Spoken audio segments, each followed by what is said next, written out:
Welcome to the Dr. Dad's podcast, where a naturopath and chiropractor come together each week to share lifestyle medicine, health advice, and inspiring interviews with some of the top experts in health and wellness, bringing you the latest in nutrition, exercise, ancient healing, toxins and detox, your microbiome, mindset, hormones, brain, and much more. Stay tuned. We're going to teach you how to experience growth daily. All right, hello everybody. We're here for another episode of the Dr. Dad's podcast. And Dr. David, how you doing today, buddy? I'm good, Nick. How are you, brother? Great, thank you. I tell you what, everyone, I am so excited because today we get to speak to one of my main mentors. This guy just lights up my life in so many different ways. He's a spiritual warrior to his core, and his name is Tommy Rosen. And he's been really changing a paradigm in the world of addiction and recovery. And I'm going to read off some of his amazing achievements here. So Tommy Rosen is an internationally renowned yoga teacher and addiction recovery expert who spent the last 2 decades immersed in recovery and wellness. He holds advanced certifications in both Kundalini and Hatha Yoga and has 27 years of continuous recovery from addiction. I think it was a couple of months ago, Tommy, wasn't it? You hit 10,000 days? 10,000 days. That's unbelievable. Unbelievable. So he's one of the pioneers in the field of yoga and recovery, assisting others to holistically transcend addictions of all kinds. He's the founder and CEO of Recovery 2.0, where he has created the Recovery 2.0 global community, the Recovery 2.0 online conference series, and the Recovery 2.0 coaching program. Tommy also leads Recovery 2.0 retreats and workshops internationally and presents regularly at conferences, spreading the message of don't just survive, thrive. Tommy's podcast, the Recovery 2.0 Power Hour, launched in 2016, reached number 1 in the self-help and health categories. It's amazing. And number 8 in all of iTunes. And lastly, Tommy's first book, Recovery 2.0, Move Beyond Addiction and Upgrade Your Life, was published by Hay House in 2014 to international acclaim and continues to transform the lives of readers across the globe. Now, I just had a chance to actually read your book too, Tommy, and obviously, you and I got a chance to meet at a men's camp yoga retreat last summer. And since then, I've just been enamored by all the work that you're doing and have had the privilege to be sort of a fly on the wall to your online programs. And it's nothing short of amazing to hear the feedback that people have when they go through your program and the deep love and gratitude that they have for you, because you've really created a paradigm shift in this whole understanding of what addiction means in recovery, and you do such a beautiful job of explaining it. And so as you're telling us your story, which is so phenomenal, please go into your teachings on what addiction is, and so take it away. Love to have you here. Well, thank you, Dr. Nick and Dr. David. I'm so grateful to talk to you guys and have this opportunity to speak and communicate with the folks that are listening to you each week. And thank you so much for the introduction. I say to people, usually, when people ask me to speak somewhere, they usually say something like, this guy's a real expert in, addiction. And what that means is I sincerely got my ass kicked. Like, to the extent where I was either going to die from this dis-ease or I was going to find a way through it. And so any expertise that I've come upon along the way has been the gift and the grace of teachers who have helped me and supported me on this path of recovery. And I just want to preface by saying I'm so incredibly grateful to be inhaling and exhaling today. So we'll start right there. But my perspective on addiction comes out of these last 27 years of recovery and the 10 years before that in active addiction. So over these 37 years, the experiential piece of it and then the recovery piece of it have shaped my views. And again, all of that comes as the grace of the teachers that I've been able to learn from. And what I've learned is that addiction is not necessarily what people think it is. It's, on the one hand, it's more of, in a way, I feel that addiction should just be called the human condition. Because if you get right down to it, everybody is on this spectrum somewhere. And I'll go into that right now to hopefully by the end of this 5 minutes of explanation, everyone watching this says, yes, there's something about my life, my thinking, my way of being in the world that fits on the spectrum of addiction. I can understand that. And not only do I understand it, but it's the way Tommy explained it, it's not any big deal. There's a way that I can grasp that, own that, and learn from that and move through that. And in fact, knowing that now, I've got a better chance each day at being a happier person. So that's the great hope here. The way I look at addiction, I see it as any behavior that you do and that you repeat despite the fact that it brings a negative consequence into your life. So that's any behavior. I write and speak quite a bit about the big six, which are the most obvious ways that we see human beings getting caught in addiction. So these are addictive behaviors. Obviously, the first two, drugs and alcohol, are glaring. We see them, we understand drug addiction. We've seen depictions of it, we read about it. It's in movies that we've watched, television shows that we've watched. If you're alive today, you probably know somebody who has struggled on some level, if not you. Someone in your family or a loved one has struggled in some way at some point with drugs and or alcohol. Drugs are a massive problem in the Western world. Massive problem. Not just illicit drugs, but prescription drugs. In the United States here, we take more drugs than any other country per capita by a lot. We are a drugged population. And the reason that we're a drug population is because we're in pain and we haven't found an upgraded way of moving through that pain and healing. So one of the places we've turned is drugs. And then you have alcohol. Alcohol is our society's pressure release valve. And whether it's a birth or a death or a rite of passage or a social event, a wedding, or some kind of athletic thing going on, you're going to find alcohol there. And in fact, if you're the one or the few not drinking at one of those events, you will be thought of as the odd person.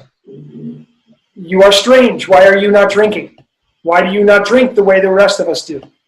I don't know. I've decided that to pour a known toxin into my body is not good for me. I've decided not to engage in that behavior. But all of us feel, at least most people that I speak to feel, that if they don't drink, somehow they're the odd one. Somehow there's something wrong with that. And so, of course, there's a lot of shame at first for people who adopt a pathway through life which doesn't include drugs and alcohol.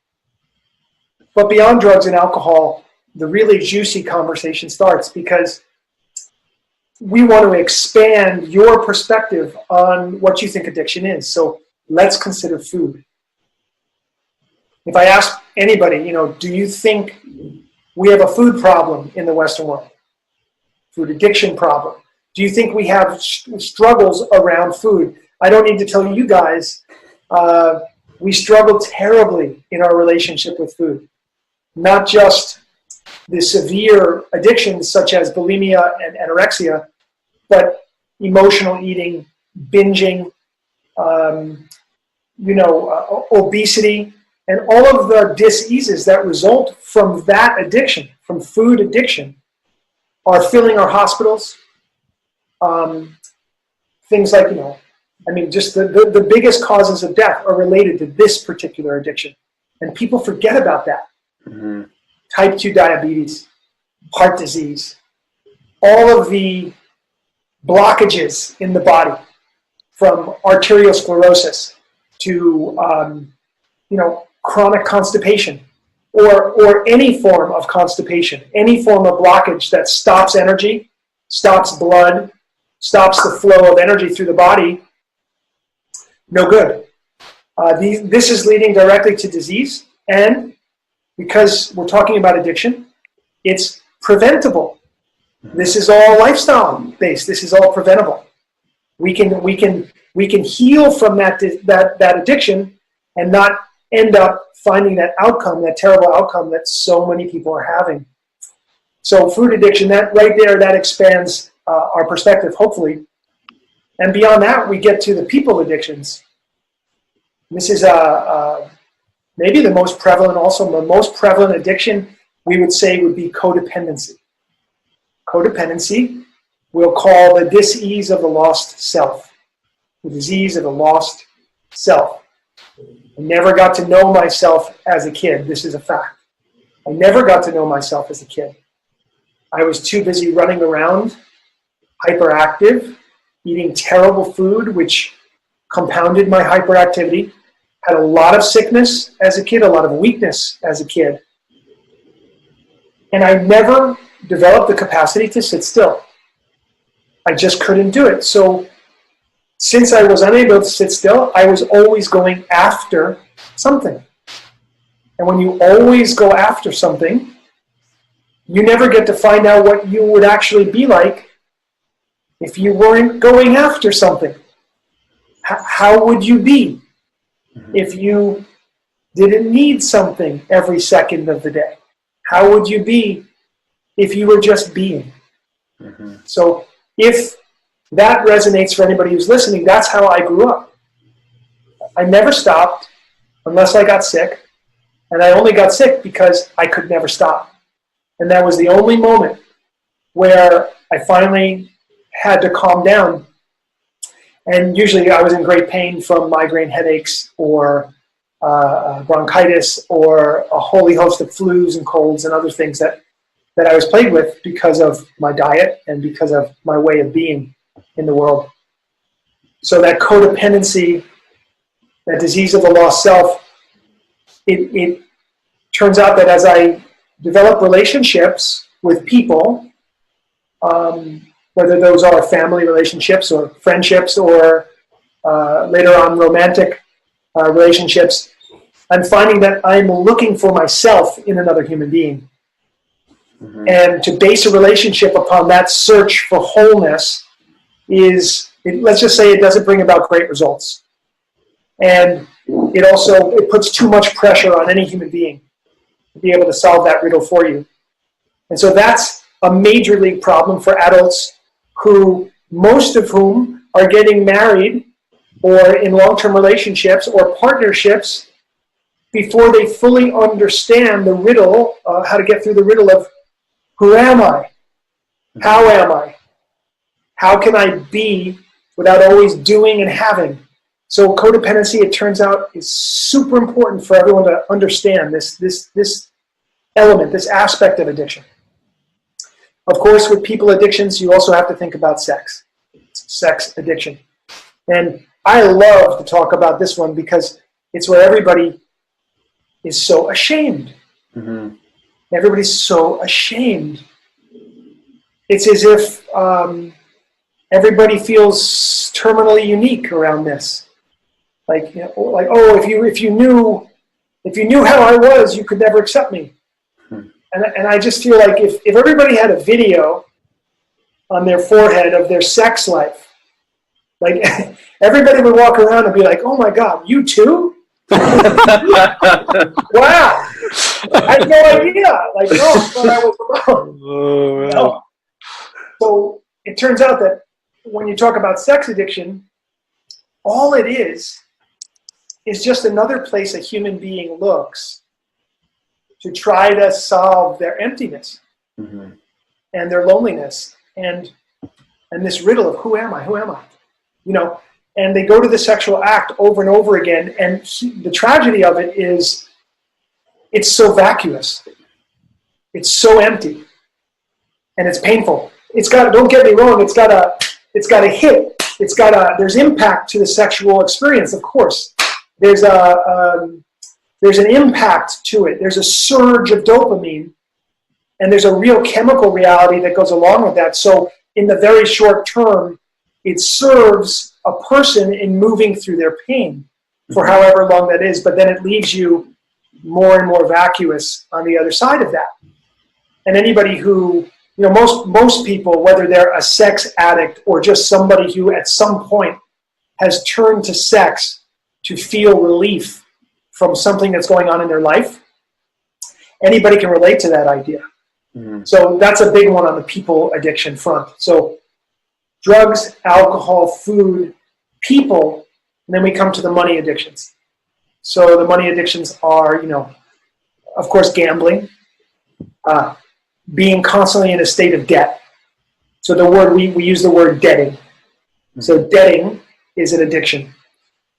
Shopping, over shopping, constantly buying things that you don't need. And again, feeling that surge of energy, like, oh, I have something, I'm worth something now, getting home and feeling that epic sort of emptiness. Why did I buy this? The feeling of joy or excitement or whatever I had just a minute ago is already gone. Wow, I feel so empty. And a lot of people do that, unfortunately, when they're already in debt.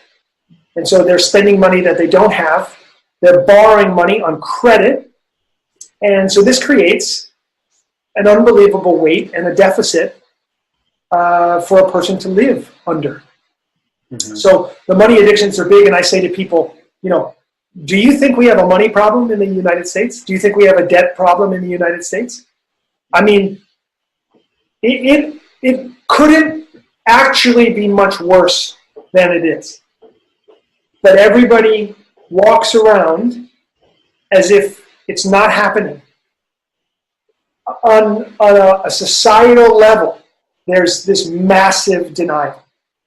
The United States is trillions of dollars in debt. Individuals, almost everybody is in debt. Mm-hmm. And it's painful.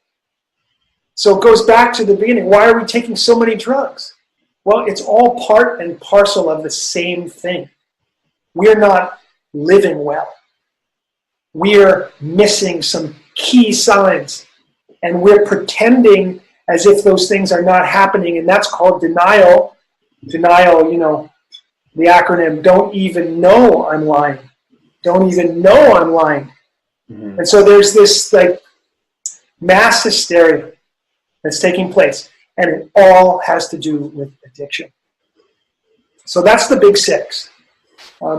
Sometimes I speak in certain workshops or retreats, and I ask people, after they hear about the big six, I say, reflect upon your own experience. And do these things resonate for you at all? Does anything here resonate for you?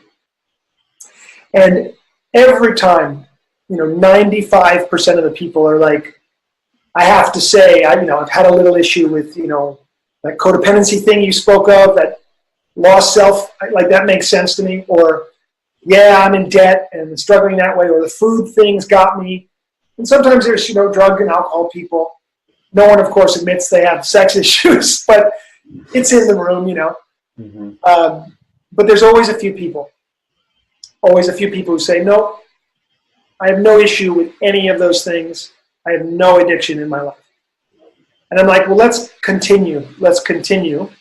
And let's look at some of the more subtle addictions. Because remember, we really want to be able to understand ourselves at a deeper level. That's what this is all about. And while most people don't want to consider themselves an addict, and I don't want you to consider yourself an addict, I just want you to know yourself better. And so that's what we're doing, is we're exploring the ways we behave. So the more subtle addictions, I call them the 4 aggravations. So there's negative thinking, self-doubt, procrastination, and resentment. Those 4. Negative thinking, self-doubt, procrastination, and resentment. And a lot of people will say, Tommy, wait a minute. Those things are not addictions.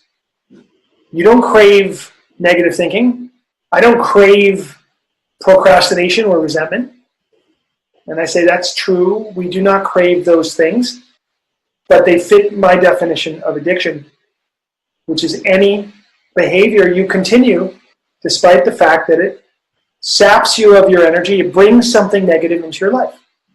And you have to consider those 4 things if you're really going to look at living an incredible life. You cannot live under the yoke of negative thinking and be joyous and happy and free in this life. You just can't. Mm-hmm. And most human beings, myself included, when we wake up in the morning, many times we've been programmed, conditioned to wake up a little bit on the negative side of things. Our mind is already projecting out into the day. Oh my God, what a huge day. Wow, a lot of responsibility today. I got to get my kids out the door. Or your kids are like, oh my God, what am I going to wear for school? I hope everybody likes me. What am I, oh my God, maybe I'm going to get bullied today, or, maybe that girl that I like is not going to like me back, or that guy that I like is not going to like me back. Everybody's waking up like with a little bit of negative thinking. And of course, we have to treat that. We have to treat that right away. That's another conversation which we can come to. Self-doubt is just negativity focused upon yourself, turned back upon oneself. And you can't really have a successful life if you don't believe in yourself. Your inner dialogue is constantly doubting you. It's not going to lead to good things. In fact, that will lead to the third of the 4 aggravations, which is procrastination. Why bother finishing something if you know you're going to fail anyway? Why even start? It's so painful. My childhood was filled with procrastination, filled with self-doubt. The more things I didn't complete, the more I proved to myself I could complete nothing. Mm-hmm. And the cycle just continued. And it's no wonder that when I finally found marijuana, which calms the hyperactive mind, and which can has certain medical effects on the body, there's no wonder that I liked it, that it was serving me in that time. The challenge with it was I just didn't know the prices I was going to have to pay for that behavior later on. I needed an upgrade. So we all need an upgrade, and that's the thing to take away here. We're all dealing with negativity, self-doubt, procrastination, and resentment. Resentment, holding a negative feeling towards a person, a place, or a thing. We must be rid of these things every day. We have to work on that so that we can be happy and joyous and free and get to, sing the song that we're meant to sing. So that perspective on addiction is pretty comprehensive. But even beneath that, if you don't think you have any of that, and I would be so shocked to understand how that's possible as a human being, but let's say it was, and you said, no, Tommy, I have no negativity, I have no self-doubt, I never procrastinate, and I certainly carry no resentment. I have no addiction in my life. I'd say, well, if nothing else, you're addicted to the way that you think. You're addicted to your current belief system, and that's your point of stuckness today. And even there, you're going to have to work on that, because we are evolutionary beings. And our job is not to stay the same. In fact, if we try to stay the same, that's called addiction. So only by being an evolutionary being, only by continuing to learn, continuing to grow, continuing to inquire within, that's how we will eventually grow and move along a path to constantly become the person that we're meant to be on any given day, all the way until the end of our life. So that includes us all. Now we're all under the same roof. If you don't like the word addiction, let's substitute something else. Human being. I'm a human being on a path of discovery. I'm on a never-ending path of discovery. It's got a nicer ring to it than my name's Tommy and I'm an addict. Mm-hmm. Or my name's Tommy and I'm an alcoholic. The ring is, no, I'm a human being. I'm on a path of discovery that never ends. And it's filled with joy, and it's filled with challenge, and everything else that we human beings get to encounter. The decision and the commitment is, I choose to go through this life without drugs and alcohol, and to bring awareness to the other places where I might get stuck, and to learn from those challenges.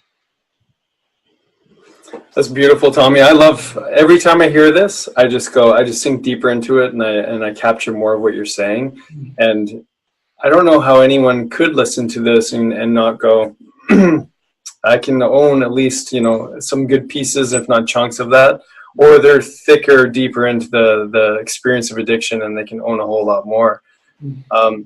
And I love how you speak to this, because it's anyone who's really in a place where they're repeating a behavior that's bringing a negative outcome.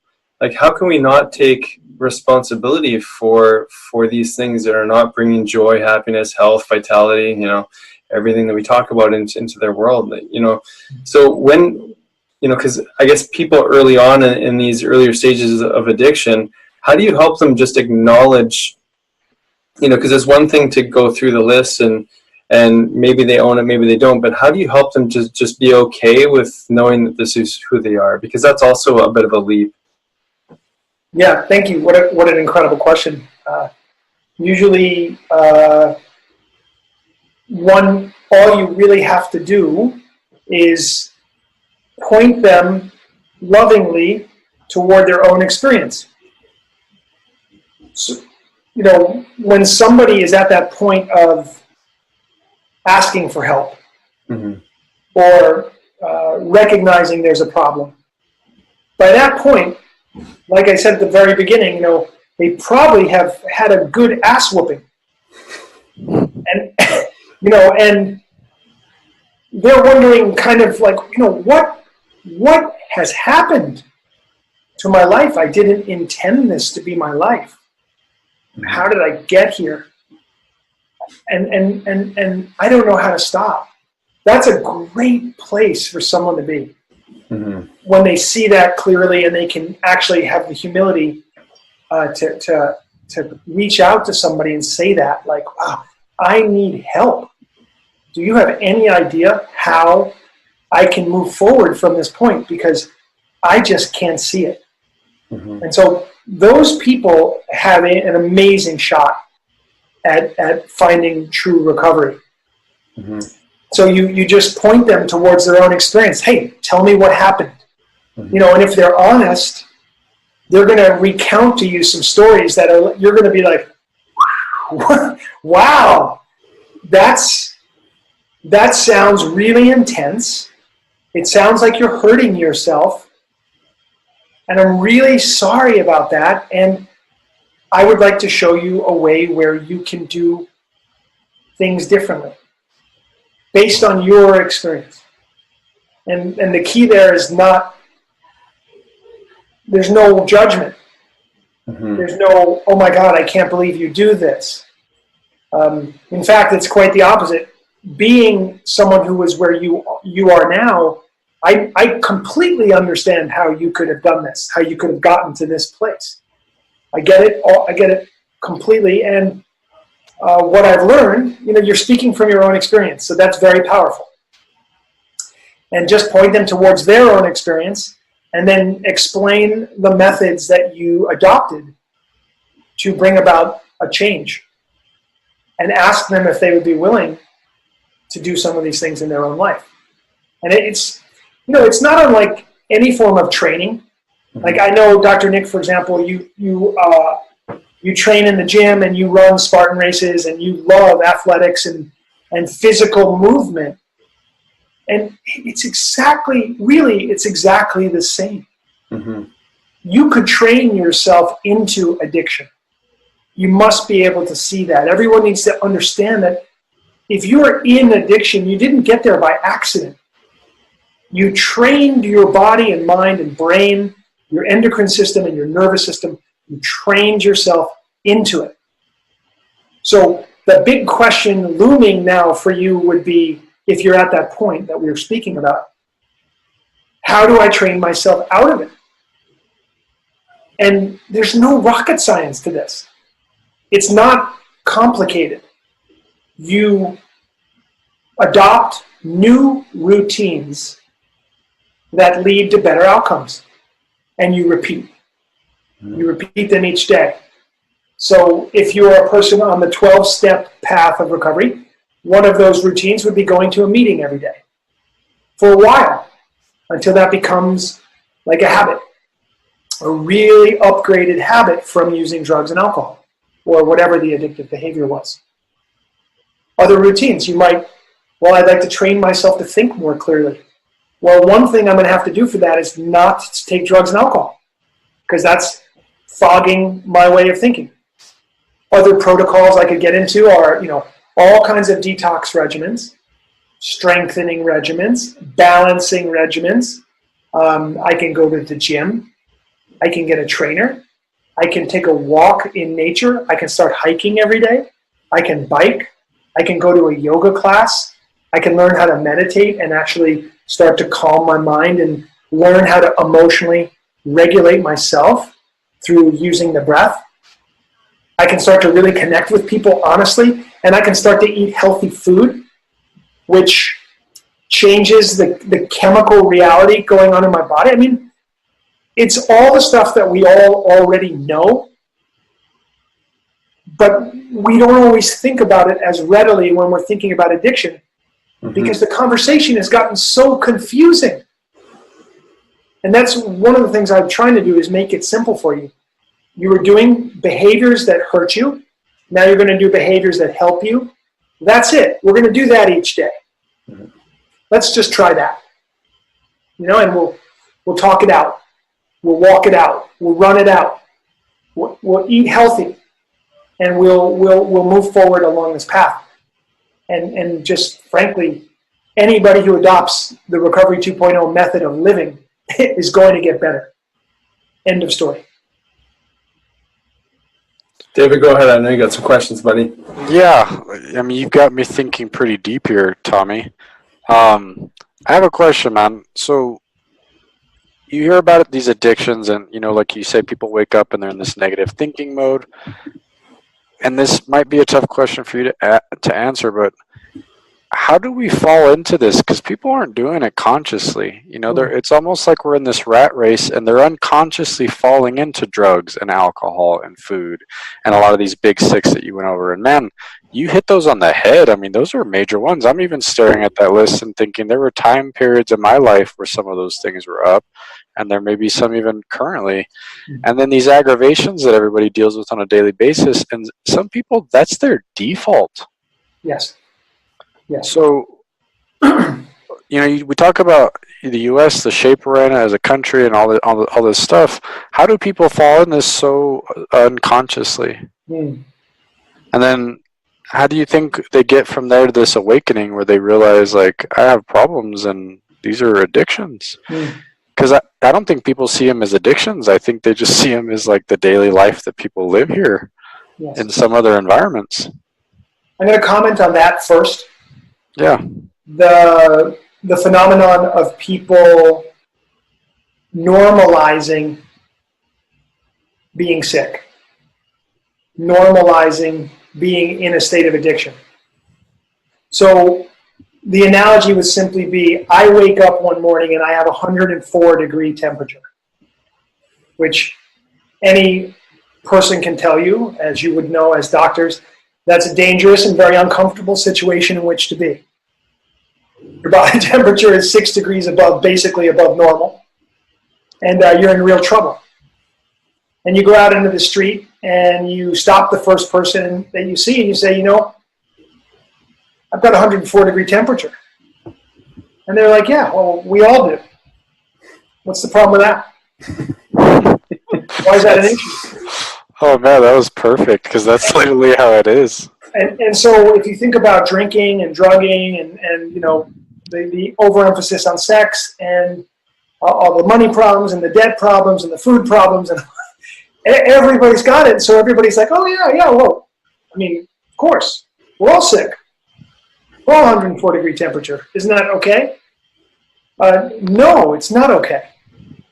It's just that it's so common that everybody now thinks it's okay. So I just wanted to put that out there, that we have to shake ourselves out of the staggering ignorance and the staggering illusion that it's okay to be sick, And we also have to understand what it means to be healthy. In other words, what's possible. It's come to the point where you see a person overcome, cancer, and it's labeled as superhuman. It's not superhuman. Everyone should be able to do that. But we label it as superhuman because no one knows how to do that. Everybody's sick. Everyone's dying. And so everything's labeled, oh, wow, that person survived. That person, don't get me wrong, it's an incredible thing to heal, but it's just healing. It's just healing, and there's a way to do it. And that's what we're all about, And so with addiction, it's exactly the same thing. But your question is, where's this all coming from? How do we get here? How do we slip into this level of unconsciousness? And I think the answer is slowly, without noticing. So I'm writing a book right now. That's the second book that I've written. It's called, the book is going to be called, I'll tell you the title right now. Did you notice anything else? That's the title of the book. Awesome. And it's really all about this. How did it happen? And more importantly, what were we missing along the way? And how can we not miss it now? How can we move forward as individuals and as a society? So what we've been missing are all the signs. Stress, basic little things, little physical signs, even intuitive signs, emotional imbalances that we wrote off as, well, that's just sort of the way it is. Growing over time, just like addiction, the chains of habit are too loose to be felt until they're too strong to be broken. And that's what's happened. Is, 150 years ago, Industrial Revolution, advancement, many advancements in medicine, many advancements in science. At the same time, we start seeing and behaving in certain ways incredibly detrimental to the earth, the planet, our soil, detrimental to the way that we're raising our children, the pressures that we're putting them under. A system gets built that leads to isolation rather than union, disconnection rather than connection, unhealth rather than health, addiction rather than, connection, oneness, wholeness. And it's the problem is we want to blame. We all want to blame. Currently, we want to blame the President of the United States. And while I can't understand the value of having this person as the President of the United States, I can't also blame him for the problems of this world or anybody else. I can certainly blame human unconsciousness as a whole. And that seems to be the issue. Because I can sit across the table from people who work at the Monsanto Corporation, who I believe are sincerely raping the earth. And I believe that they are doing an unbelievable harm to our world that is not going to be recuperable in the next few generations. And they can tell me with a straight face and meaning it that they are feeding the world, that they are solving a problem, and that they are so proud to be doing the work they're doing. And so what does it tell you? There's no argument to be had. They're never going to get me to see the way they see. I'm never going to get them to see the way I see it. But to me, it's just unconsciousness. At the level of the family, what we see is parents wanting their children to behave in a certain way that the parents themselves are unwilling to behave. We see a certain level of dishonesty, a huge amount of fear, not fear based on reality, based on good good education, good information, but fear. The kind of fear that comes when you're watching the news these days, which is really there to create fear for you. So in a system like this, one begins to see a pattern. And the pattern is fear leading to action, which perpetuates fear. Fear leading to action that perpetuates fear. If you can break that pattern, then you are doing the work that I think is the most important work on the planet today. For you, for your family, for your children. Educating. Modeling behavior. Exhibiting what values actually mean. Kindness, compassion, dignity, decency, personal power in the best sense of that word, responsibility. That's what we have to model for our children. And especially when they're young kids between 0 and 7, they're unbelievably receptive. The subconscious mind, unbelievably receptive to messaging.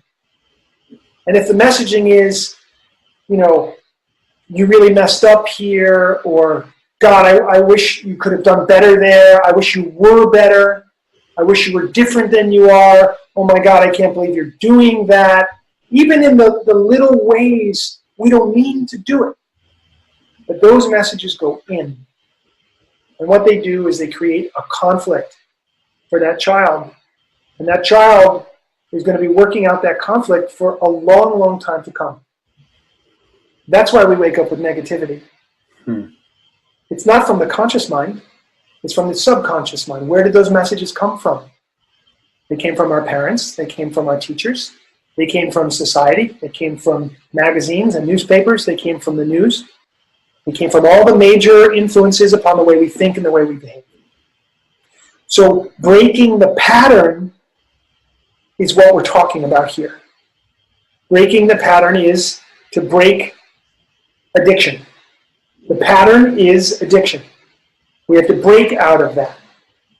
And then we'll be able to create a new way of being. Better, healthier, leading to consciousness. So the problem is not good, bad, right, wrong, evil, I don't believe in evil. It's just human unconsciousness. Or it's people moving towards greater consciousness, working at it, asking the hard questions, really looking at themselves, honestly, and being humble enough to say, I need help, especially parents. What parent doesn't need help? Mm-hmm. I mean, if parents try to do this on their own, like, okay, we're a family unit, we live in this box, it's just us, and we don't want anybody, like, that's not going to work out. That is an old story, and it has not played out well for us. So where did this all come from? So it came slowly, over time, building up a lot of pain, a lot of unconsciousness, and it also came from not being willing to face up to the mistakes that we've made and learn from them and own them. Yeah, so the way out, the good news is there is a way out. Start to own the past. Start to look. Start to connect. Start to bring the practices into your life that are going to bring greater consciousness into your life and into your family's life. That's the ticket. That's the answer. And again, it's not rocket science, but it requires a change in the way that you are in the world. That's amazing. I can't wait to go back and listen to everything you just said again. And it makes me think of a point that you always bring up, and I'm not sure if you coined this, but it's the frequency of addiction. And you talk about, I mean, this is like a resonance. This is like having your channel set at channel 5, and all you see is what's playing on channel 5. And what Tommy's talking about is raising your vibration, your consciousness through course correction constantly and choosing a higher version of yourself, or a more evolved or a higher energy version, and really changing that channel, changing that frequency. And we all have the power to do that, right? It's not like you're destined to be an addict or a human being and not experiencing, not growing for the rest of your life. You have a choice. And that's such an empowering message. I mean, especially even just hearing it as a parent, you know, and I know I'm not a perfect parent, and I do my best, and I can still choose to constantly grow from the experiences. And I know my kids are going to learn that as well, as long as I model it. So that's awesome. It's just such amazing, important information to hear. Well, thank you. I just want to say there are obviously no perfect parents, because there's no perfect people.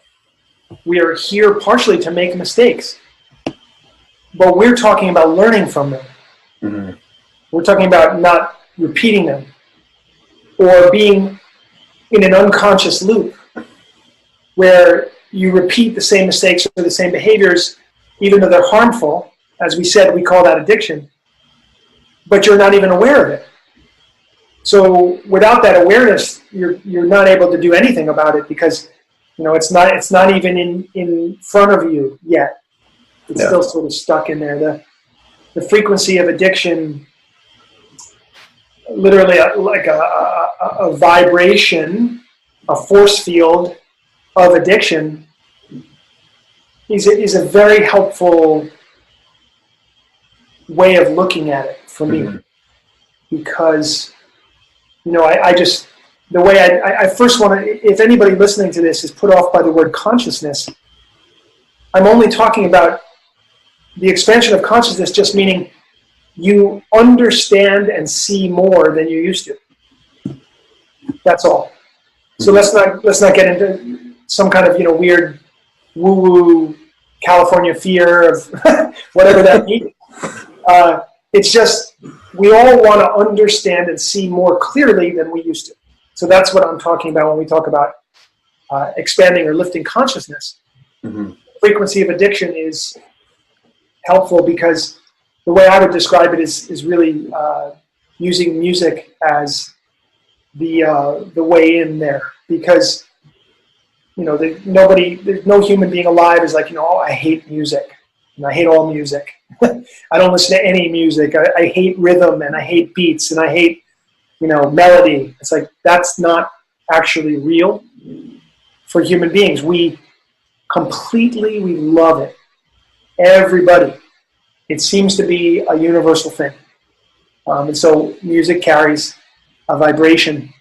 And we all have felt the feeling of being shifted emotionally by a song or a melody or a lyric or a live music experience or whatever it was. That's a resonance.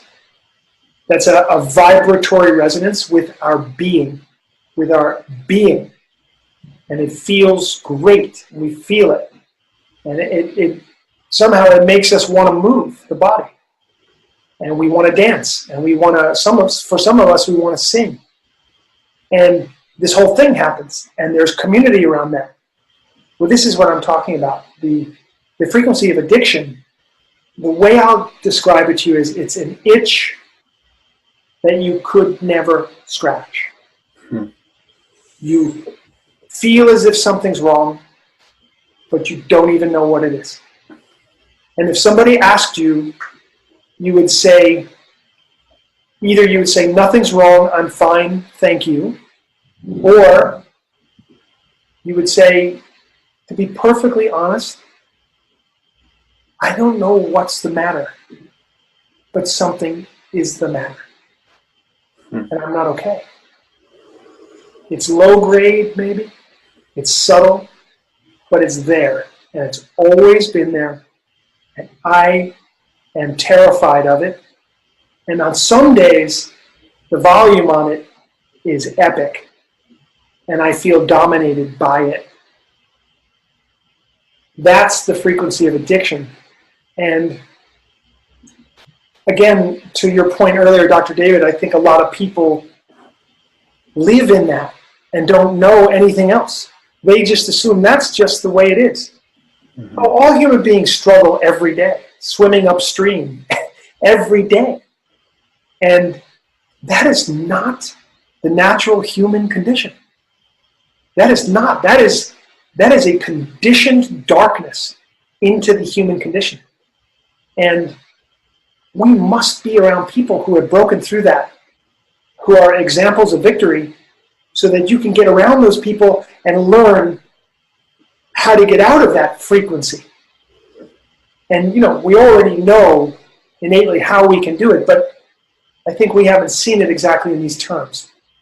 So we can put ourselves in nature, and if you sit quietly by a brook or a stream, and the sun is shining and reflecting off the water, and you're seeing the rocks, and you're seeing the water flow around the rocks, and maybe some small fish go by, and you put your feet in that water, and you touch the rocks with your feet, and you sit on the earth by the brook.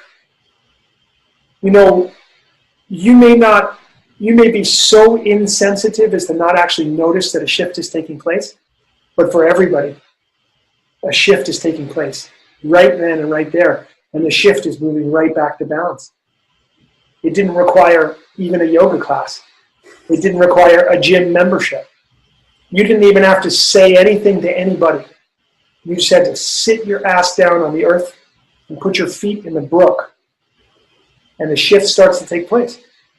But we're so insensitized. How is that going to compare to 6 episodes of Game of Thrones? I mean, where's the action in the book? Yeah. No one's head is getting cut off. I need something with impact. Yeah. That's because we're attuned.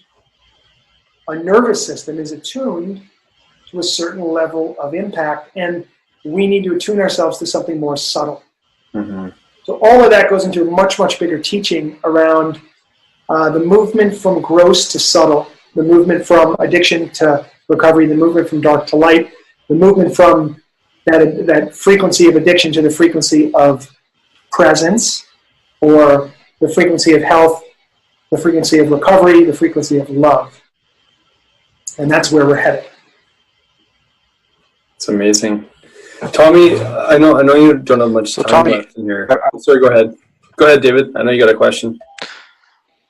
No, I am on the same wavelength as you, brother. So I really want to get in with the little time we have with him to talk about how he takes this very holistic approach to help people to heal, and how you came up with these things and combined them with the yoga and the meditation and the exercise and diet and then the community.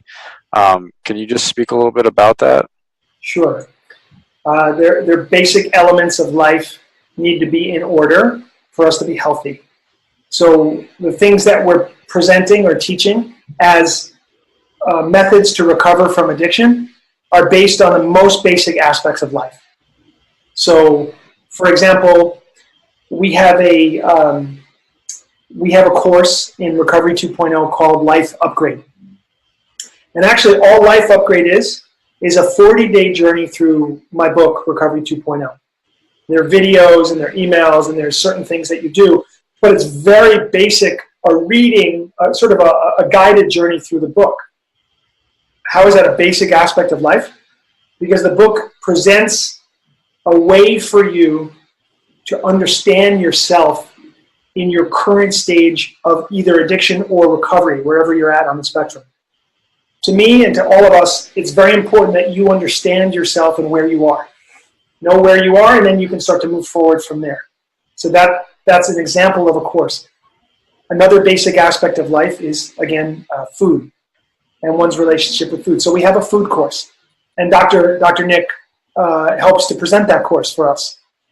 We talk about detoxing, strengthening, vitality, immunity, and we offer up some really amazing tips for how to relate in a much better way to food, how to cook food, what food to cook, some incredible recipes, and it's just a wonderful course addressing a core aspect of life. We have a recovery philosophy course, so that's 12 steps, but also spiritual philosophy added in with the 12 steps. We feel that for anyone in addiction, they should take this course, and it's gonna absolutely propel them onto a path of recovery no matter where they are or whatever stage they're in. It's going to get them to the next level. We have a sleep course that we're launching just this year. I'm so excited to tell you. It's called Enlightened Sleep, and it's all about the practice of yoga nidra, which basically means yoga sleep. And so we'll be teaching people how to relax and how to sleep. So important. It's so important. We have all these courses that take place throughout the year. We have live retreats to help educate people in a more immersive experience. And we have our membership online where people can access all of this very, very inexpensively. We have yoga videos and meditation videos, and we have recovery lectures and all kinds of stuff there. So it's pretty comprehensive. And this year will be the first year that we actually train people. We're training yoga teachers, certified yoga teachers. We're training them to be very highly trained yoga coaches, recovery coaches, who can actually really help people to move to their next step of recovery from wherever they are. So that is very exciting as well. So that's amazing. Lots of stuff, you know. Yeah, there's just a few things you're doing there. It's so for someone new, where's the best place for them to start? Would you say r2.0.com or? Yeah. So we like to leave nobody out. Mm-hmm. So at r2o.com, you will find a bunch of free content, and you'll also find a way to join our membership if you desire that. It's, as I said, it's very, very inexpensive, and the value is huge. Mm-hmm. It is. I'm actually part of your online Facebook community, and it's amazing to see the kind of you've created something where everyone's so loving and so supportive. I mean, people may have an off day, and it's like 50 people get in there and just shower them with love. I mean, it's unbelievable. I literally, anyone that I see in my practice that's struggling, food, technology, sex, whatever, I send them over there, and it's amazing to see the kind of support. So what Tommy's speaking to is it's real. It's a very vibrant, lively group. Yeah. Well, thank you so much, Dr. Nick. And we have a very vibrant YouTube community now. Mm-hmm. So we've released just a lot of content, a lot of interviews, a lot of what we call protocols, how people can get off cannabis or opiates or alcohol or nicotine or whatever your deal is. There's protocols on YouTube. It's all free, obviously, and there's lots of stuff there as well, the Recovery 2.0 channel. So we'd like people to subscribe to that. As you mentioned, technology, that's the sixth of the big six. I didn't speak about it earlier. We're all in the middle of it, and it's a very, very serious issue, especially for our kids. Yeah. For the future of our world. So more to talk about another time there. Mm-hmm. But yeah, I mean, check out r20.com. That's our website, and you can find everything from there. Mm-hmm. So we always like to leave our listeners with some home play and maybe some action steps. You just left a whole bunch of action steps for people who are currently more curious or currently actively working on addiction or want to learn more about you. But what are some things that people can start to do from today going forward to start to open up this dialogue or to deepen their yoga practice or this experience of human being and facing the challenges that we all face? Well, if I was going to suggest any one single thing, it would be to start a meditation practice above anything else, because so much of our challenge, if not all of our challenge, is really based in the mind and the way we attach to thinking and the way we misperceive what's actually going on so much of the time. And the meditation, process really helps us to move through that confusion, helps us to gain greater clarity. I believe that it really does bring us to the present moment so we can finally actually slow down and get to know ourselves. And I think from that place, a person can, just excel in every area of their life. Without the meditation practice, man, I don't know how anyone does it. I don't know how anybody in this world today can get by. So that would be my thing. And I'm not partial. Get with any teacher anything that can start to turn your gaze inside. And that will be a good thing. And I have to speak to that for everyone who's listening, because this just comes from personal experience, and I'm sure Tommy and Dr. Nick would agree with me. You have to go and look for people for help. Don't try to do it on your own. I mean, some of this you'll recognize on your own through this process, and you might wake up to some of these things because you're recognizing, oh, wow, I do have some addictions, or I have some human conditions, whatever you want to call it. But Tommy has put, I mean, I'm looking at your stuff, brother, and it is just, it's amazing. What a community to just go immerse yourself into to get the help that you need and the support, so that you can make your way from A to B a whole lot easier on yourself, rather than struggling because you don't know how to approach it. I mean, you're talking to somebody that has real life experience, that's been there, and he's in recovery, and now he's educating and teaching people how to do this. And I'm sure the system and everything you put together, just it works a whole lot faster because you've figured these things out through trial and error and living it. So find a community, like he's saying, find a teacher, find a mentor to help you on that path. Thank you so much, Tommy. Thank you so much, brother. This was oh man, awakening. My pleasure. I'm grateful to you both. Keep up the amazing work you're doing as well, and yeah, let's hang out. Let's go hiking. We'll get you on the next Spartan race. Oh man, I want to do it so badly. Yeah. I have to train for it, but I'd love to. That sounds good. We'll teach you how to train for it, and then we'll find one that we can all do together. And and just to reiterate what David was saying, I mean, it's something that people can come in at any level, and it's accessible for everybody. And this is your way of creating huge impact and giving back to this world, because we don't need to suffer anymore, and you're giving people a way out. So it's a humanity changer, man. This is a world changer. This is beautiful. Thank you guys so much. Thank you, Tommy. Thanks, David. Yeah, thank you all. Thanks for listening. If you enjoyed today's podcast, please be sure to subscribe to the Dr. Dads and share with your family and friends. You can also follow and interact with Dr. Nick and Dr. David on Facebook and Instagram for a daily dose of inspiration and the latest in health and wellness. Be well.